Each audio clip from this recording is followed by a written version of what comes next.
E sempre a riguardo delle dimissioni di Papa Ratzinger, ascoltiamo ora le reazioni del mondo politico veneziano, a cominciare dal presidente della regione Luca Zaia.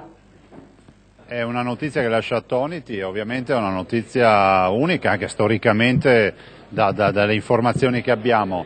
È un fatto eccezionale e direi che se ne va una persona di altissima levatura e spessore culturale e non poteva che essere con queste modalità, dando un ulteriore insegnamento. Quando hai coscienza che il compito che devi ricoprire non sei più in grado di ricoprirlo nel migliore dei modi, devi fare un passo a lato, non indietro. Forse è un insegnamento che molti di noi dovrebbero cogliere. Attonito si definisce il governatore Luca Zaia alla notizia della decisione delle dimissioni di Papa Benedetto XVI, tanto più aggiunge che sono il rappresentante di una terra profondamente segnata dal cristianesimo. Al di là della professione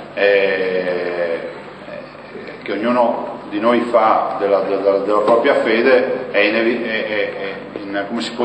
inconfondibile il tratto delle radici cristiane che comunque si legge nella nostra comunità. Pensate al tema del volontariato, la solidarietà, sono tutti questi temi. Quella di Benedetto XVI è stata una scelta molto umana, riflette il sindaco di Venezia Giorgio Orsoni, che 2 anni fa accolse il pontefice a San Marco. Una decisione difficile da commentare, si schermisce il primo cittadino, ma va ricordato che oltre alla figura papale c'è un uomo con un tormento enorme. È una scelta molto terrena, presa dal vertice di una religione che guarda al di là delle pulsioni umane.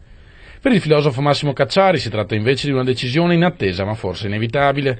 Joseph Ratzinger è stato un papa importante e significativo, di elevata cultura e preparazione, ricorda il professore, conosciuto in tutto il mondo come un grande teologo e filosofo. Fuori dal coro la presidente della provincia Francesca Zaccariotto, che paragona il pontefice al suo predecessore Celestino V, collocato da Dante nel girone degli ignavi, cioè dei vili. È proprio quando la tempesta è più forte che bisogna restare al timone, argomenta, e la decisione del Papa forse non risponde al bisogno della nostra gente, quello di avere punti di riferimento certi e qualcuno che sappia rincuorarci anche in questo tempo desolante.